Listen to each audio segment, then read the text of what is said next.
अच्छा, एक गलती जो हमारे हिसाब से हमने बहुत बड़ी की and we really regret is I literally started crying क्योंकि कोई आया ही नहीं था। मतलब ऐसे देखने में लगता है कि बहुत सबकी प्रेगनेंसी बहुत स्मूथ होती है, बट ऐसा नहीं मोस्ट ऑफ होता। The pregnancy. नमस्ते, सत श्री अकाल, कैसे हैं आप सबके हाल। मेरा नाम है Ritu, welcome back to another vlog.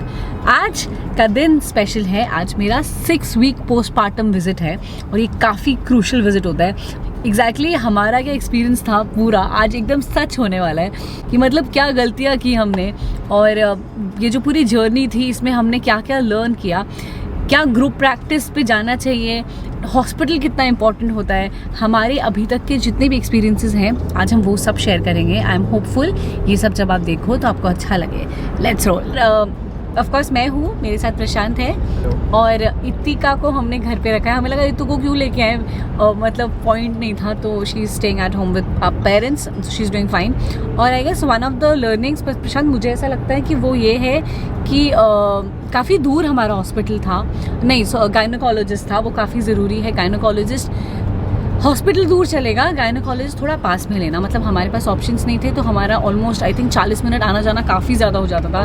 Last month में, लास्ट 1-2 महीने में हर वीक आना पड़ता है। हाँ। और अगर उन्हें लगता है कि अगर तुम्हें एक्स्ट्रा स्कैन चाहिए, एक्स्ट्रा विजिट चाहिए, तो और ज़्यादा आना पड़ सकता है। तो फिर उतनी बार बार आना जाना के लिए आसपास कुछ हो। मतलब आप सोचो ना, वो जो पूरा प्रोसेस होता है वो सिर्फ 15 मिनट का होता है, बट उसके लिए आपको 40 मिनट आना, 40 मिनट जाना is a little too much. And specially जब you are like heavily pregnant, जब आप 8 मंथ्स हो जाते हो, 9 मंथ्स हो जाते हो, तो फिर 9 मंथ्स में मतलब दिक्कत होती है, तो आई गेस वो थोड़ा अवॉइड करना। दूसरी चीज़ जो काफ़ी ज़रूरी थी, जो नहीं थी हमारे साथ, वो ये थी कि यहाँ पे जो गायनोकोलॉजिस्ट थे उनके पास स्कैन वाली मशीन नहीं थी, और जब हम स्कैन कराने जाते थे तो किधर और जाना पड़ता था।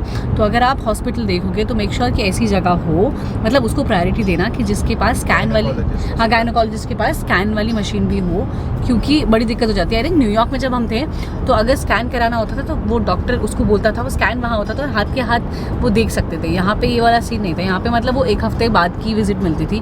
तो वो एक चीज़ है जो हमने मिस कर दी थी, जो आप ध्यान रखना। तीसरी चीज़ जो मुझे लगती है वो ये है कि आई थिंक हॉस्पिटल अच्छा होना चाहिए। हमारा हॉस्पिटल काफ़ी अच्छा था एंड आई गेस पोस्टपार्टम में बहुत हेल्प होती है, इवन लेबर डिलीवरी में भी काफ़ी हेल्प होती है। एंड आई थिंक मेरे साथ वो चीज़ काफ़ी अच्छी थी कि जो नर्सेस थी वो बहुत अच्छी थी। वो जो पूरा बिहेवियर था या फिर जितनी चीज़ें हमें प्रोवाइड की गई, जिस तरीके की केयर हुई पोस्टपार्टम डिलीवरी के टाइम पे, वो बहुत ज़रूरी थी। और वो हॉस्पिटल काफ़ी अच्छा था, तो वो ज़रूर आप देखना कि जिस हॉस्पिटल में आपके फ्रेंड्स वगैरह कोई रेफ़र कर सके वो वाला हॉस्पिटल सोचना कि वो बेटर है, या फिर जिसके रिव्यूज़ आपने अच्छे पढ़े हों वो बेटर है। एक और चीज़ मैं ये भी बोलूँगा, इट डजंट मैटर कि हॉस्पिटल दूर हो, अगर हॉस्पिटल अच्छा है तो इट डजंट मैटर कि दूर हो, ओपी पास में होना चाहिए, बट हॉस्पिटल दूर हो, क्योंकि तुम्हें एक बार जाना होता है और बार बार आना जाना भी नहीं होता। और आई थिंक वो भी पास में हो उससे बेटर है, क्योंकि आप उसको कम से कम 25 बार जाओगे उसके पास। हॉस्पिटल एक बार जाना होता है प्रेगनेंसी में, तो वो जाने के बाद आना भी नहीं होता। और ऐसा भी नहीं है कि यहाँ पे तो पेरेंट्स या कोई और भी अलाउड नहीं होता डिलीवरी होने से पहले, तो हाँ, इतना फर्क नहीं पड़ता अगर हॉस्पिटल दूर भी हो, 1-2 बार का झंझट है। चौथी इंपॉर्टेंट चीज़ जो काफ़ी ज़रूरी है वो ये है कि बैग ज़रूर टाइम से तैयार रखना। हमारे साथ क्या हुआ था, अगर आपने मेरे ब्लॉग्स देखे हैं तो हम लोग स्कैन के लिए गए थे और स्कैन के बाद हम घर गए ही नहीं थे, हम वहीं से डिलीवरी कराने चले गए थे। So she came a little early, तो उसका आप ध्यान रखना। बैग्स में जो भी चीज़ें आपको डालनी है, मतलब मल्टीपल बैग्स होते हैं, उसमें भर के रखना।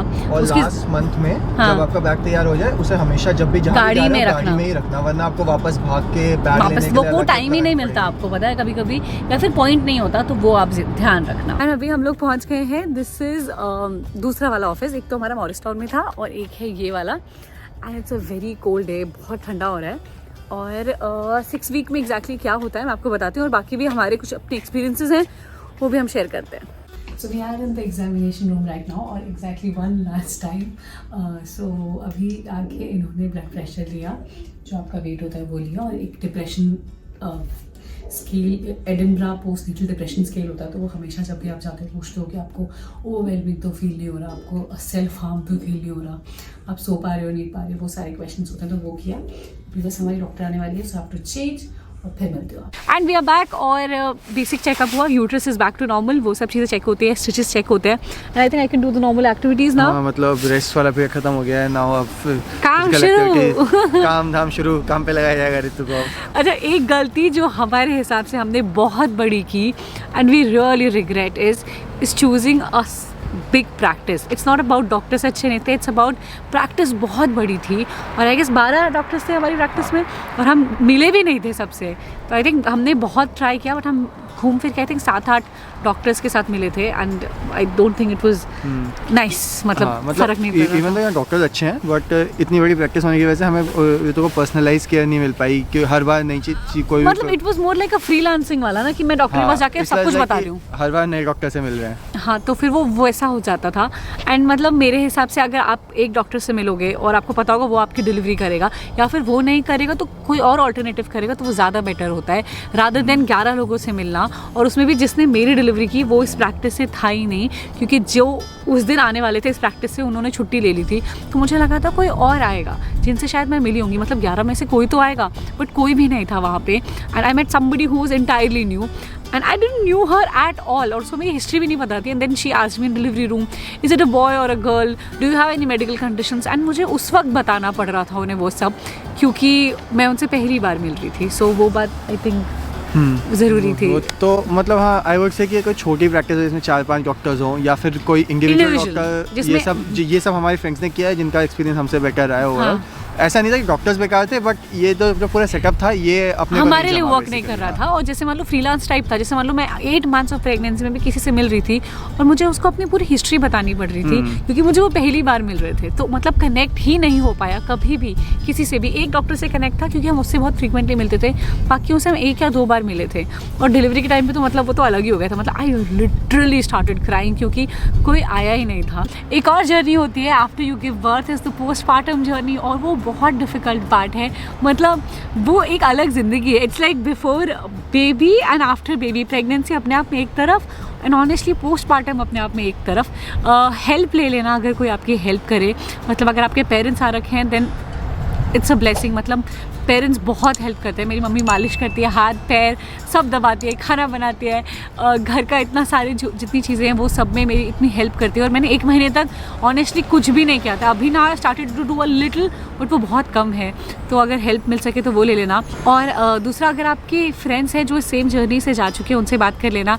रेस्ट करना बहुत ज़रूरी है इसमें, मतलब अगर आपकी कोई भी डिलीवरी हुई है, वेजाइनल डिलीवरी हुई है, सी सेक्शन हुई है, आपको रेस्ट की बहुत ज़रूरत है, तो वो कर लेना। चौथा, चीज़ें बदल जाती हैं, मतलब I think for first 1-2 week मेरे बहुत आंसू निकले हैं, बहुत ज़्यादा आंसू निकले हैं। मुझे चीज़ें समझ में नहीं आती थी, और वो तब निकले हैं जब मेरी फैमिली साथ में है। मतलब नहीं चीज़ें फिगर आउट होती, तो इट टेक्स टाइम, तो सब धीरे धीरे हो जाता है, तो उस बात का ध्यान रखना। और आई गेस बच्चे के साथ टाइम एंजॉय करना। ये जो टाइम है ना 6 वीक्स का, या फिर ये पूरा जो टाइम है, बहुत जल्दी चला जाता है। मतलब अभी मैं यहाँ आई एंड इट्स लाइक अभी तो मैं आई थी थोड़े दिन पहले, now she is here and she is grown a little, so enjoy that time. वो टाइम दोबारा नहीं आता, एंड स्पेशली ये बच्चे बहुत जल्दी बड़े हो जाते हैं, तो उनके साथ टाइम स्पेंड करना। ऑफकोर्स आपकी हीलिंग और ये जो भी है इट इज़ इम्पॉर्टेंट, बट वो जो टाइम है उसको एंजॉय करना। एंड वापस प्रशांत इज बैक। एंड और क्या लर्निंग थी प्रशांत हमारी, हमने क्या कुछ गलत पॉजिटिव चीज़ें जो हमने करी। एक तरह डॉक्टर से सवाल पूछने में शर्म नहीं करना, बिल्कुल एकदम। हम बहुत इनक्विजिटिव लोग थे, हम लोग भर के से हर मीटिंग में 10 सवालों की लिस्ट लेके आते थे। बहुत चीज़ें होती है जो समझ में नहीं आती प्रेगनेंसी के टाइम पे, सब भर के पूछना हो, मतलब जो भी कहीं भी डाउट हो जस्ट पूछ लो। और आई थिंक एक और चीज़ है कि डॉक्टर्स के साथ भी पूछना, और बाकी आपके फ्रेंड्स हैं, मतलब आई थिंक हमने बहुत हेल्प ली है लोगों की, from registry to pregnancy to post delivery to how to make that hospital bag, how to not feel bad, how to not have guilt. अगर पंपिंग के बारे में बात हो वो हो गई, या फिर बच्चे के लिए कपड़े लेने हो, या फिर कैसे रखना है, पूरी चीज़ लोगों से हेल्प की। मतलब लोगों से हम लोग बात करी, हमें रियलाइज़ होता है कि मतलब जो चीज़ हमें लगता है ओ माय गॉड ये क्या हो गया, ये तो बहुत नॉर्मल है। और मतलब बहुत सारी चीज़ें, मतलब एक ऐसा लगता है कि मतलब ऐसे देखने में लगता है कि बहुत सबकी प्रेगनेंसी बहुत स्मूथ होती है, बट ऐसा नहीं होता। Most of the pregnancies post pregnancies they are not smooth. And also जब आप किसी से बात करोगे ना, लोग आपको बताएंगे ना इसलिए कि मतलब ये तो सब ठीक दिखता था, ऐसा नहीं होता। मतलब अगर आप मुझे इंस्टाग्राम पे फॉलो करते हो, जो आपको करना चाहिए, वहाँ पे जो है it's a part of my life, but everyone is struggling with something और द अदर। मतलब I think to raise a newborn in in fact you have your family, मतलब आपके पास सब कुछ होगा. एंड ऑल्सो अगर आप जानते हो, मतलब जो इंस्टाग्राम पे या यूट्यूब पे दिखता है वो हमेशा सच नहीं होता. सबकी लाइफ में कुछ ना कुछ प्रॉब्लम्स होती हैं, और आई थिंक अगर आपके साथ फैमिली भी हो तब भी इट इज़ मुश्किल, मतलब बहुत डिफ़िकल्ट है to raise a newborn. And I think वो सब अपनी तरफ से जितना हो सके उतना अच्छा करो.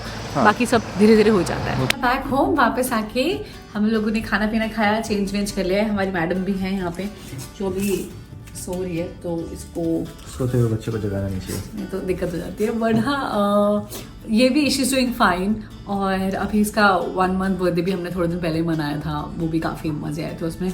बट ओवरऑल अगर मैं बोलूँ सच में ना, थोड़ा सा ओवरवेलमिंग होता है जब आप बर्थ देते हो. ऑफकोर्स इंस्टाग्राम और यूट्यूब पे जो आप वीडियोस और फोटोज देखते हो, it's a part of life. But उसका एक अलग साइड भी है जिसमें आप काफ़ी ओवरवेलम होते हो, आपको रोना आता है, आपको समझ नहीं आता कि ये क्या हो रहा है, कैसे हो रहा है. एक बर्थ आपने किसी को बच्चे को दिया है, आपको पूरी रिस्पॉन्सिबिलिटी होती है उसकी. जब आप हॉस्पिटल में एंटर करते हो ना, वो प्रेगनेंसी में last time before giving the birth, और उसके बाद जब आप वापस बाहर आते हो, you are totally a different person. Comment करके बताना अगर आप एग्री करते हो तो. मतलब आपके ऊपर रिस्पॉन्सिबिलिटी बहुत ज़्यादा हो जाती है. ऑफकोर्स पेरेंट्स होते हैं हेल्प करने के लिए, बट कुछ चीज़ें तुम्हें करनी पड़ती हैं. और थोड़ी सी ओवरवेलमिंग फीलिंग आई गेस मुझे तो आई थी. मतलब आई वॉन्ट से एंजाइटी और depression, but I was very overwhelmed. मतलब मुझे ना रोना आ जाता था, या फिर मतलब it was a difficult time honestly. शुरू में मज़े भी आए थे, बट थोड़ा सा चीज़ें ऊपर नीचे होती हैं. अगर आप समझ रहे हो कि मैं क्या बोल रही हूँ तो कमेंट करके बताना. आपका एक्सपीरियंस कैसा था वो भी आप शेयर कर सकते हो.